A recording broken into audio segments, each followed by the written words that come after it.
and he coordinated a LEAD program in Colegio de Mexico some years ago, and he is well known. I am not going to talk about him more, so he has more time for his presentation, so we're going to start with Cuauhtémoc.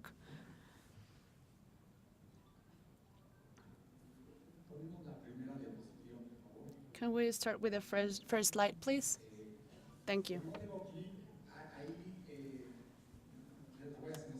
Since I don't have the remote, can I tell you when to change the slide? Thank you. What I would like to share with you today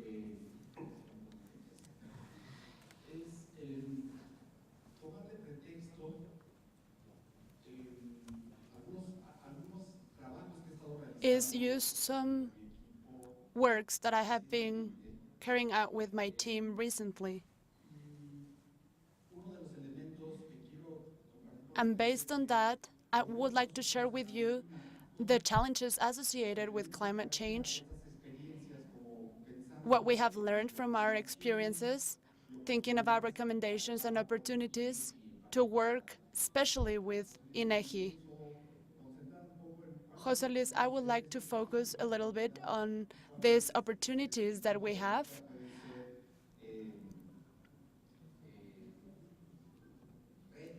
and what I think are the challenges and opportunities to work with INEGI.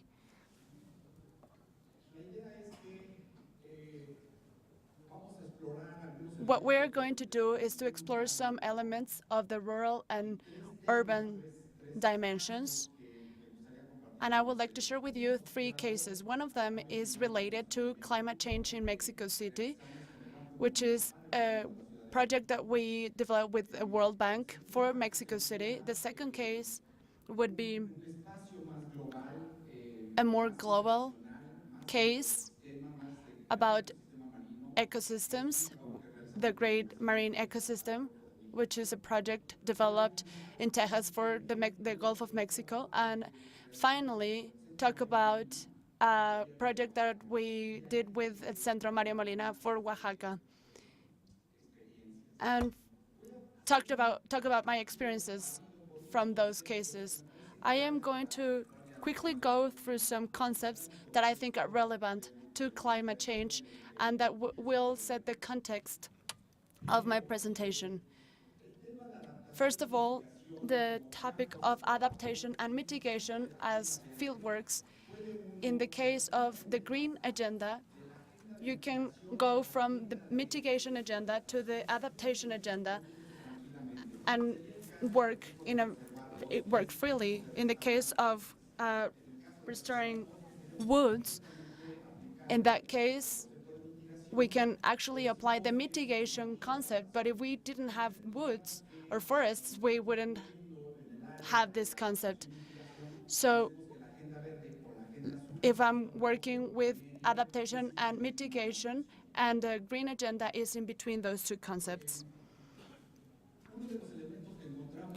One of the elements is that resilience and sustainability concepts are actually 2 freeways, and they don't talk to each other, and we haven't found bridges to unite them, except for vulnerability.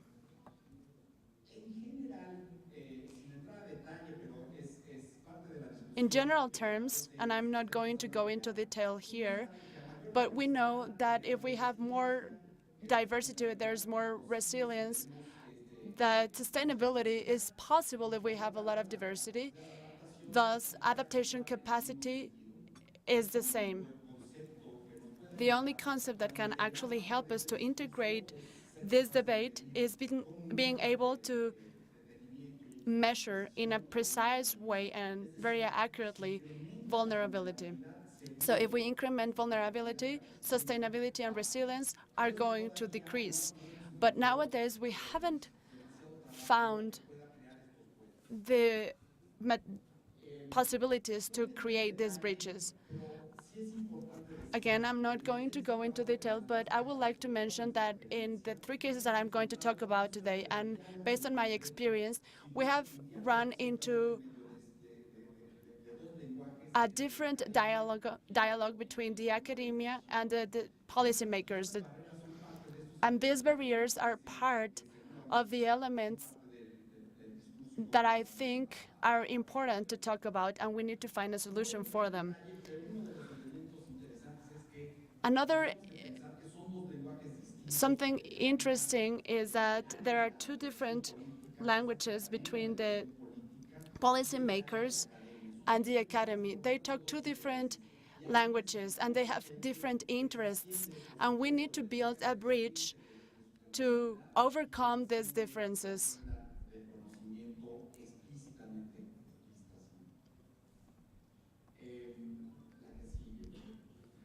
Next. Let's talk about the first case.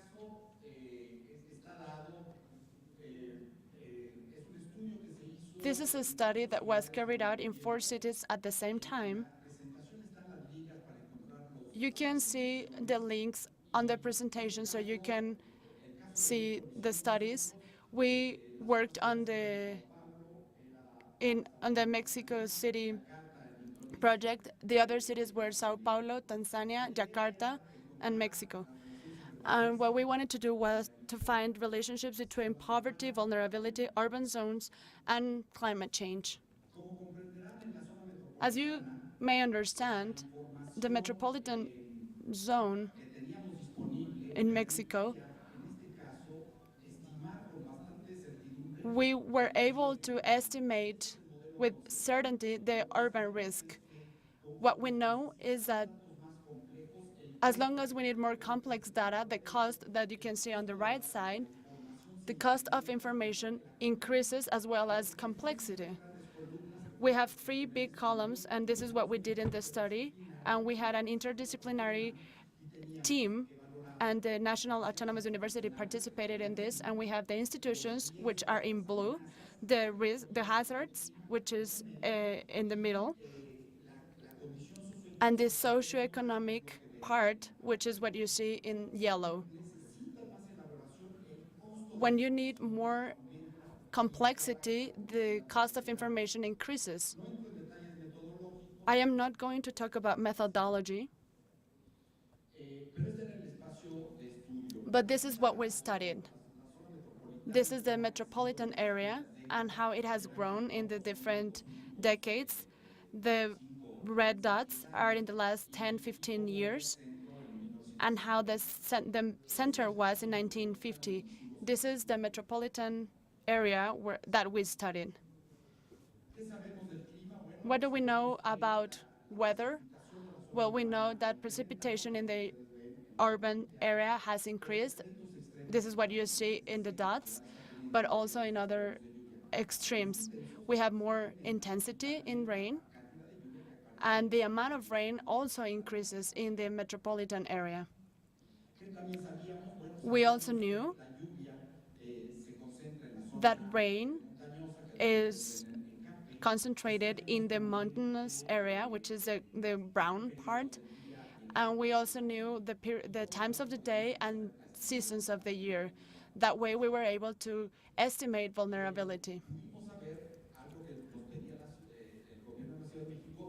The government of Mexico City wanted to know the thresholds. So this is a threshold. If it rains more than 30 millimeters in 1 hour, we know that there are going to be landslides in certain areas. So that way we had an idea of what was happening in the territory. What you see there is the increase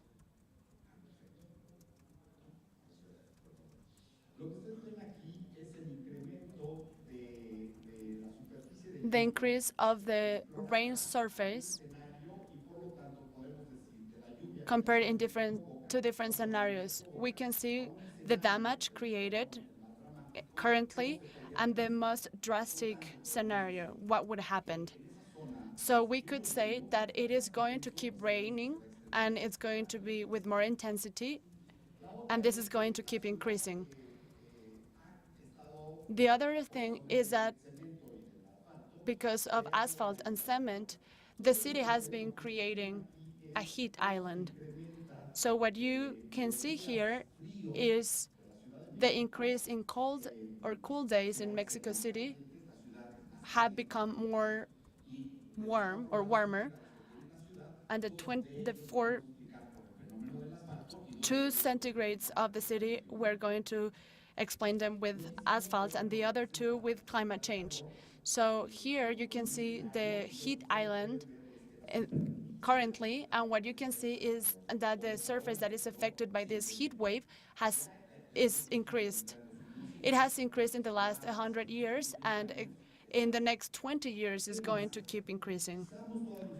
We used all of the information provided by INEGI. We created some clusters. We analyzed houses, the floor, the roofs. We analyzed who was in charge of the home, if it was the mom. And we gathered this data that allowed us to know which areas would have the effects of climate change and economic impacts. And this group was represented in this territory. I am going to go back one slide. What you see in red would be the most vulnerable components of territory due to the type of infrastructure. So we can estimate how many houses, for example, had many seniors or many kids, and we knew how many millions of people would be affected. And the same for the mountain areas where it rains. We were able to accurately estimate its characteristics. What you see in the dots here are the heat islands, I think so, yes, and how it increases because of climate change. So this is the case of the city. We were integrating socioeconomic, geographical, and climate information. I didn't talk about the details because we don't have enough time. Please, Jose Luis, let me know how is my time going. And these were the interesting elements between the dialogue, in the dialogue between academy and government. Now let's go to case 2, the coasts of the Gulf of Mexico, where we have rural and urban elements. There are great ecosystems acknowledged in the world. We have the Gulf of California in Asia. We have the Great Coral Reef Wall, the Great Barrier, and we have one in Mexico. We have one of the great ecosystems, marine ecosystem, that cuts across the coasts in Mexico. This is a study that we did with the University of Texas Heart Institute. Here you can see many maps. You can download them, you can have fun with them, and you can see the socioeconomic conditions of Mexico, Cuba, and the United States. This is a project that we did with INEGI and the University of Texas, and it allowed us to see if we want to conserve the Gulf of Mexico, we need to integrate the Mexican databases with the American databases. This hasn't happened yet. We cannot compare the Mexican littoral with the American littoral because we have different standards. Even the definition of what is a Gulf and what is coast is different. Using the same criteria of the United States and their rules, we would get to Oaxaca. And there are certain data associated to how it's composed. In this image, you can see that Mexico would have 776 administrative units compared to 161 counties in the United States and 61 municipalities in Cuba. If we wanted to make them agree about, I don't know, fishing, oil, and everything, we would have a lot of issues to try to integrate all of this information. This is an interconnected system.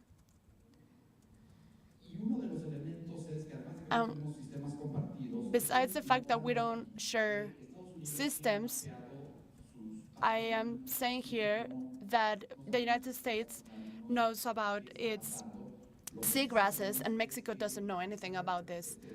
what we know is that the seagrass captures more carbon, has more carbon than the forests themselves.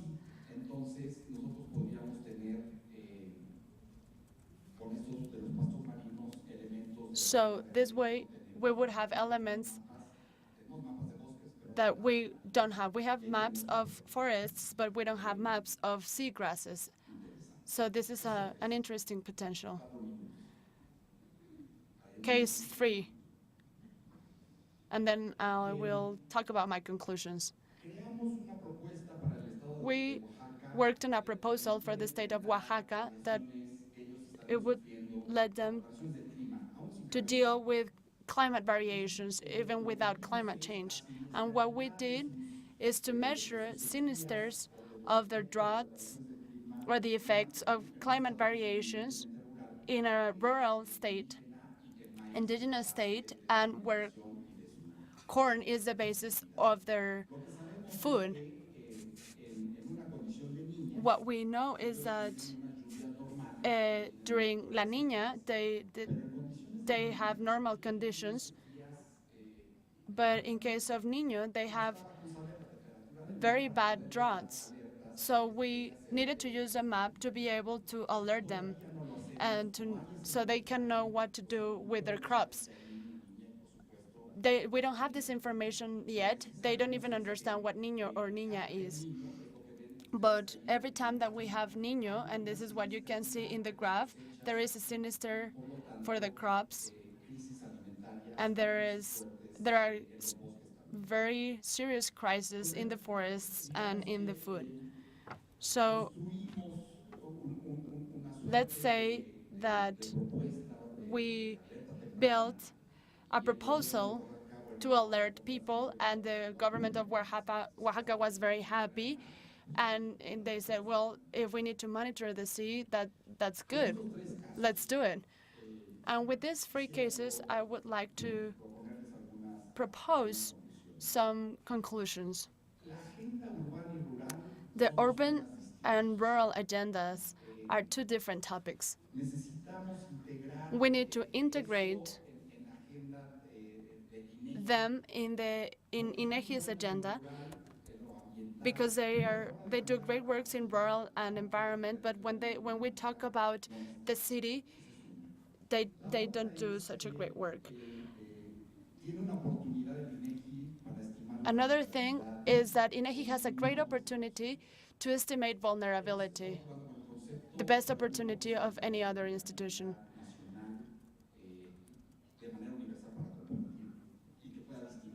It could share it at a national level and make a differentiation between the rural and urban zones. And in the coastal case, for example, we don't know what is the level of the sea. So if it raises, we wouldn't know what impact would it have.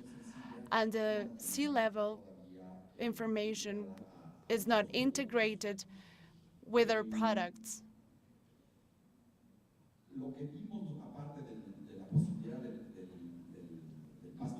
What we saw, besides the possibility of seagrass, in the case of Oaxaca, we just needed some simple information elements that are given on time so Oaxaca could alert their farmers. And the same happened with some of the vulnerabilities associated with other cases.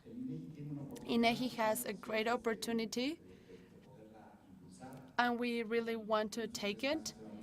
And these 3 cases were just an excuse to think about these opportunities. Thank you very much.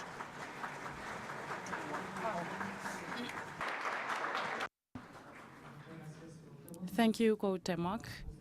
And we are pleased to see that this topic of climate change is raising interest in this room. We have the room full now. I am pleased to present Amparo Martínez Arroyo. She is a member of the National Autonomous University. She has a master's and a bachelor's degree in biology, and she has a PhD in ecology by the University of Barcelona with honors. Her resume is indeed very long, regarding presentations, publications, and theses she has directed. So I will just mention her two recent positions. She's director of the atmospheric sciences, and she has been named director of the Institute of Climate in Mexico. Thank you, and good morning to all of you. We are now going to, we're going to remain on this topic, but we will change the perspective because I am here to speak to you about the framework that Mexico has implemented for the mitigation of climate change. First of all, we need to understand that climate change is being used and uses many terms that are considered or seen differently in other disciplines, mitigation, adaptation, and all these words doesn't necessarily mean the same in other disciplines. And of course, we need to agree on the terminology when we're going to speak about these topics. And so taking the concept of IPCC, we say that mitigation is a human intervention done to reduce the sources or the effects or impacts of the green gas effects. Now, why do we want to mitigate? That's the question. Mexico fluctuates between the 13th and the 11th position of the 100 countries that most pollute in the world. The two first ones accumulate more than 75% of the total of the emissions. In that sense, then we can ask ourselves, why do we really want to mitigate in Mexico if we are amongst the first 20, but our contribution isn't that important? It is because on one hand there is all the justification regarding ethics and regarding what's happening in the world, regarding the commitment that we have with humanity facing the events that are happening. The first part of the IPCC report, which is the fifth report, says, that was published last week, says that it is with no doubt that there is a global warming, and all the doubts that were stated between the fourth and the fifth report were rather more journalistic reports. But with this fifth report, we have the evidence that the planet is warming and that globally we have an average of 0.85% of degrees of increase from 2001 and 2012. In Mexico, then, we also have the possibility of documenting the increase in temperature in that same period, 1901-2012, and we see that the data really matches the global data. In some of the areas, as you know, climate change is not very homogeneous all over the world, and as well as we really do not have a homogeneous climate in one same territory.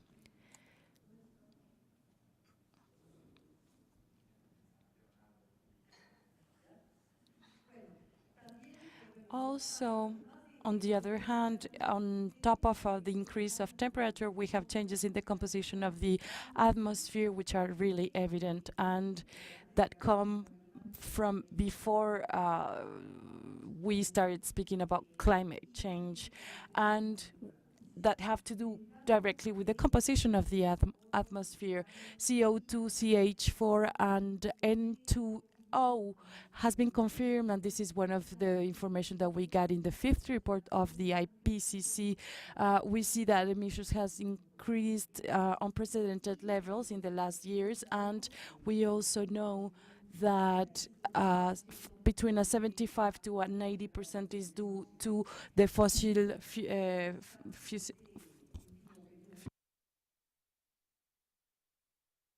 fuels.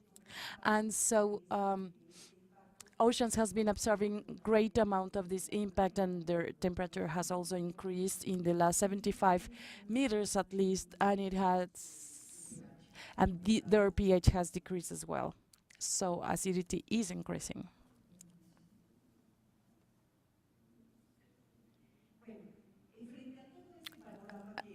Facing all these panorama, as humanity, we need to bring up some ethical principles to respond to these situations, not only regarding caring about the environment, something that we should be doing since long time ago, but also facing the concentration in the atmosphere of such gases. In Mexico, we did something that has not been done really anywhere else, which is to come up with a climate change legislation that will compel us to reduce emissions. This is the second country that does that. England was the first.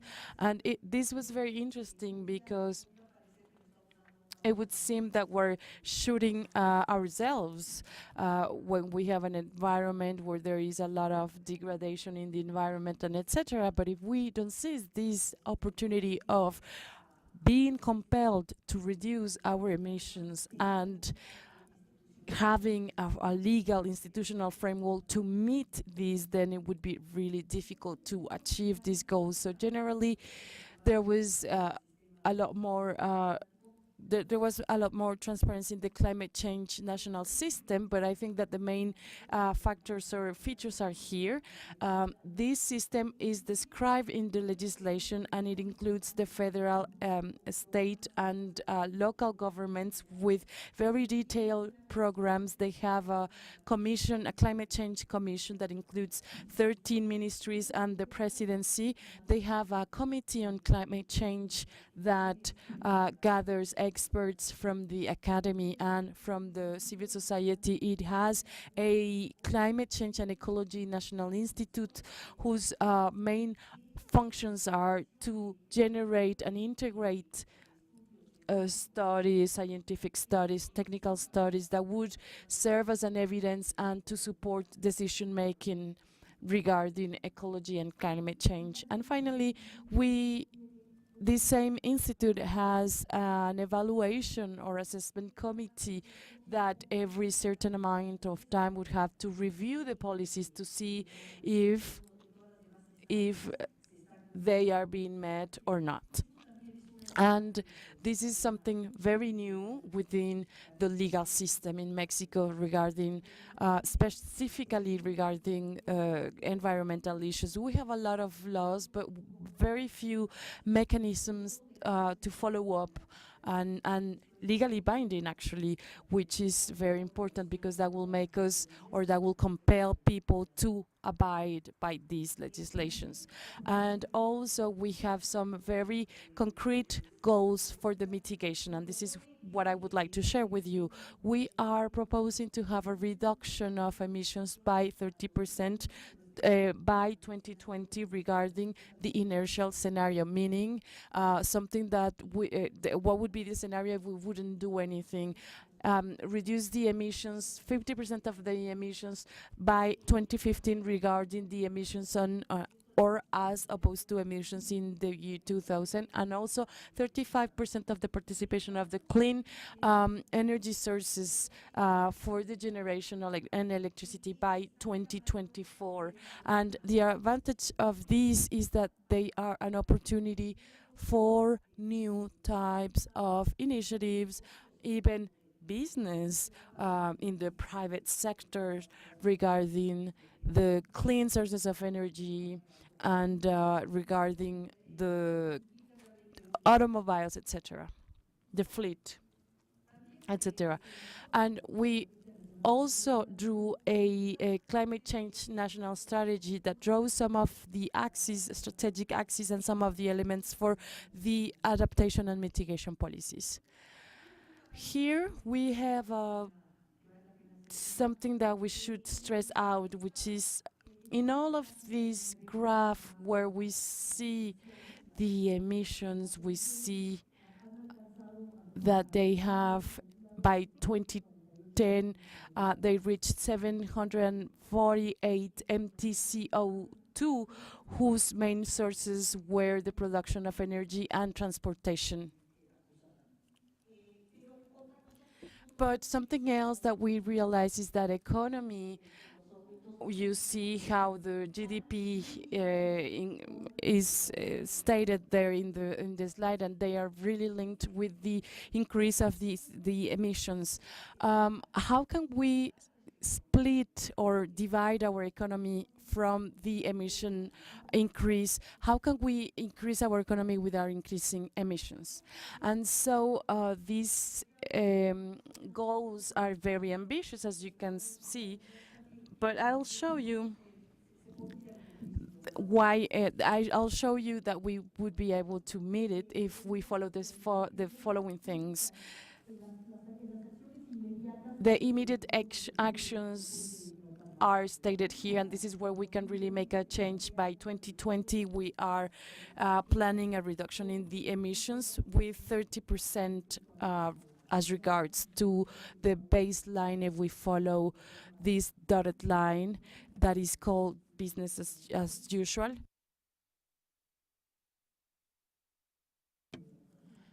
And if we follow the actions that are stated in this strategy. This is something very interesting because we've identified actions for the reduction of emissions that could meet the goal established. And from all these actions that are stated in this slide, I will name a few of them. 57% will bring economical benefits. This is a curve of the costs, reduction costs of the green gas effects that have for instance, the reduction of losses in energy, and they speak also of the change in the light vehicles, and all of these, and they all of them mean savings in the national spend that will become a benefit.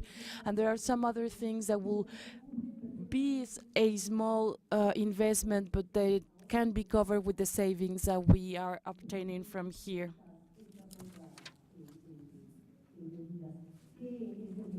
Which is, if we follow the measures, which is improving practices in the farms, projects of energy, clean energy, some ecological projects in the landfills, etc.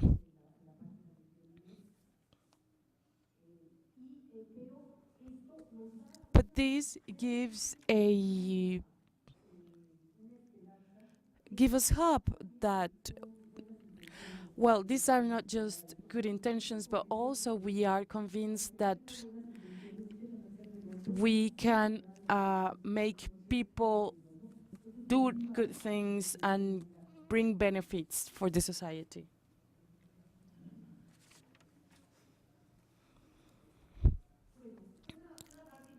A very important part that will be a topic heard over and over in the coming days and years is that the mitigation programs in Mexico will rely greatly in the short life contaminants, which is basically methane, and we're also speaking of CO2, black carbon, and ozone.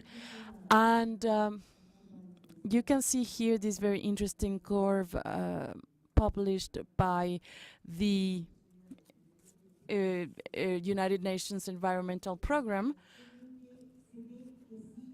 where you can see that if we only mitigate CO2, we can reach a reduction, but in a longer term, if we only mitigate the black carbon, we can also reach a reduction at a certain time. But if we reduce or mitigate all the short life contaminants plus CO2, if we do all these, then of course we will have a reduction, a more significant reduction and a faster reduction of the concentrations. And this is exactly what we're looking for. These are some of the inventories. I'm not going to deepen into this. This is something that was conducted in our institute, research institute, regarding methane. And that's it. Some of the sectorial actions for the mitigation of the short-life contaminants. This is one of the policies that will be implemented in this term. And we need to know them so that we can follow them and make sure that they are being met. One of the most important measures that have to be implemented to really mitigate contaminants are fusiles with sulfur, ultra-low sulfur, which requires better technologies for automobiles. If since 2016 we sell ultra-low sulfur fusiles, we can definitely reach the goals that we were speaking of.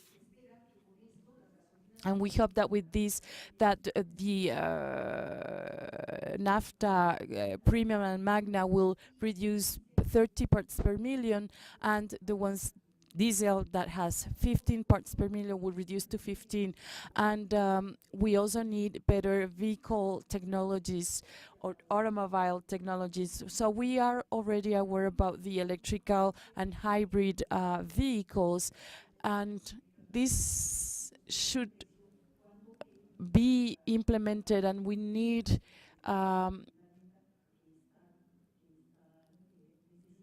we need to put them into the market, because we have a lot of people that are already needing this type of technology.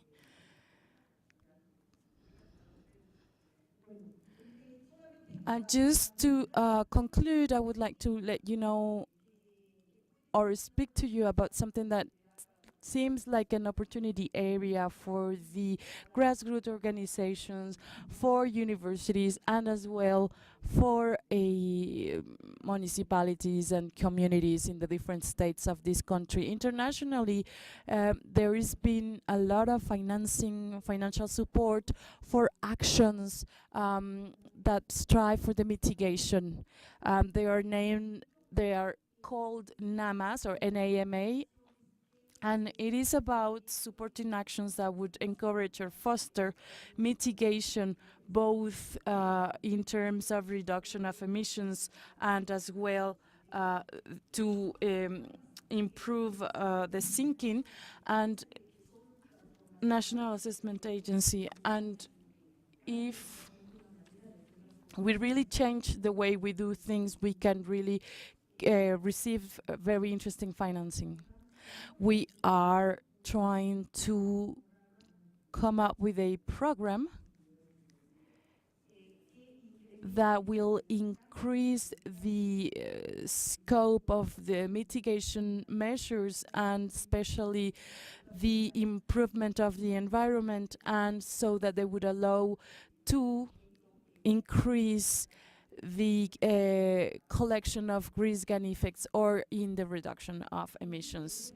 So the challenge is to mitigate the co-benefits. We said at the beginning, we were wondering at the beginning if we really needed to mitigate in a country where we don't have such a great rate of emissions. But we say yes, because we have benefits. We can have some benefits on that. We can have the restoration of ecosystems like the soil, the treatment of water, residues, and reforestations. And if we do the reduction of short-lived pollutants, we are going to improve the health of the population, because these are very dangerous and hazardous for the health. and also we can bring some economical benefits, and also we can have this responsible commitment of the international standards and agreements.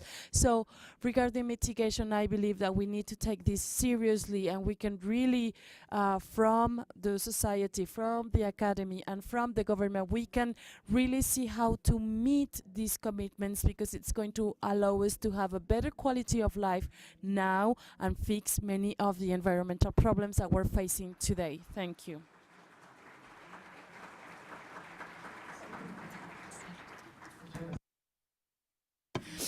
Thank you, Dr. Martínez. We have time for some questions. When you raise your hand, please give your name and your position and try to be brief.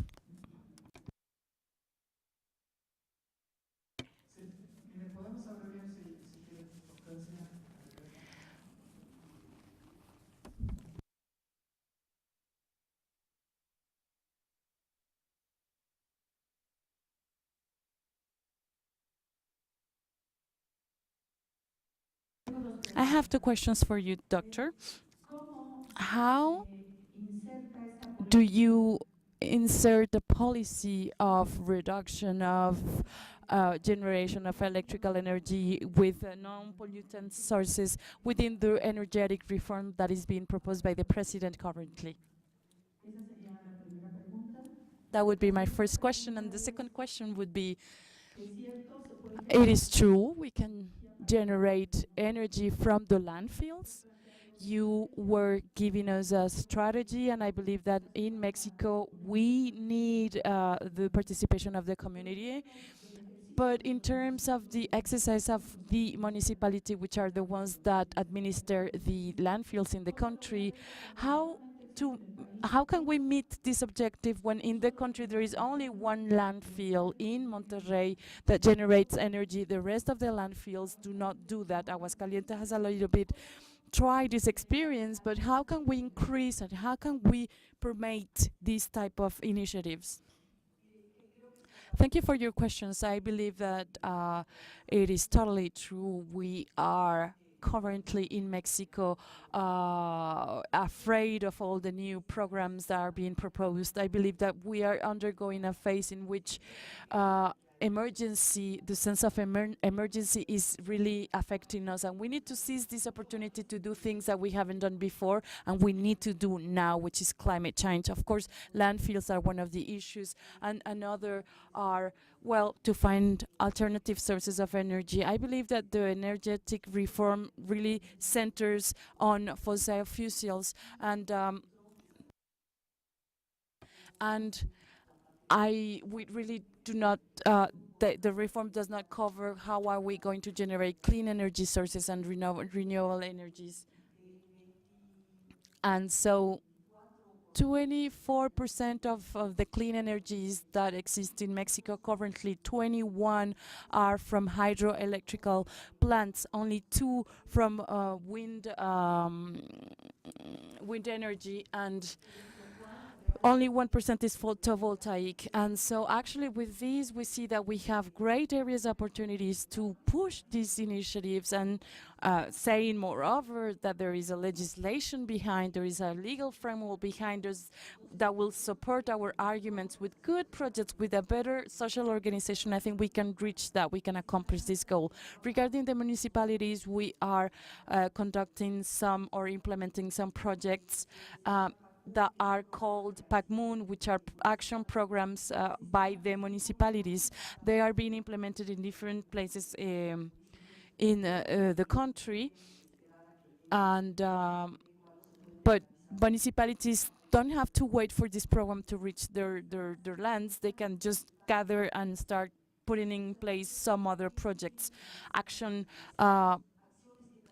that would really go beyond the term of the presidents and the governors in these regions. So what we need to do is to expand our activities, and I believe that the advantage of this is that the community would be in control of this type of projects, and the only thing that they would have to look for is the financing coming maybe from the government and also from the private sector. And we need to assess as well whether these goals have been met or not. There are some more questions, but I guess we'll have only time for, we only have 2 minutes left for questions. They asked me who could facilitate this dialogue or enable this dialogue between academy, government, and society. Well, no one. Actually, we only know that we are doing things wrong. That's the only thing that we know everywhere in the world. And we need dialogues of all sorts. We need dialogues and an effort between those who create statistics or make the statistics and the economical part, and between those who create the maps and the cartography. We really need to enable a serious dialogue there. But also there are the universities that are generating this knowledge, but they don't have specialization areas on these topics, and they need to enable they need to have a dialogue with the government. So beyond the technological efforts that we are having, or online efforts that were technological efforts that we are doing, something that we saw yesterday. The only thing I can come up with is that we're not doing things right. Those who are doing the statistics, those who are in charge of this natural sciences, geography, etc., we could do things better. And we are not creating these platforms for dialogues. INEGI is one of these institutions that have all the infrastructure, that has the experience and has the means to do that. So we hope, let's see what is going to happen. Just think about Acapulco and all the floodings. We really need to do something. We only have 1 minute left. Very, very quickly, just to group some of the questions that were addressed to me. They asked me about data and how often do we have to update data. And one of the challenges in this country is the fact that we need to establish a permanent coordinated network with constant data. It is a shame to see that a country like Mexico doesn't have reliable data or reliable networks on geological and geographical data. We have some other type of data, but as a country, we do not have continuous, permanent, validated networks of data. And if we need to know what's changing and when and where and the scope of it, we need data, of course. So one of the challenges today is to try to coordinate the different networks, different existing networks, because we do have, and we have devices all over, spread all over the country. So we need to coordinate them, and we need to enable the participation of society in that. And I don't think I have time to respond anything else. Pollutants can be a source of cancers, of course, that has been proved, especially in the cities. But there is also a risk of getting cancer in the rural areas by other type of pollutant sources. Thank you so much. I just would like to remind you that the speakers can gladly answer to your questions after this session outside in the break hours. We will give them an acknowledgement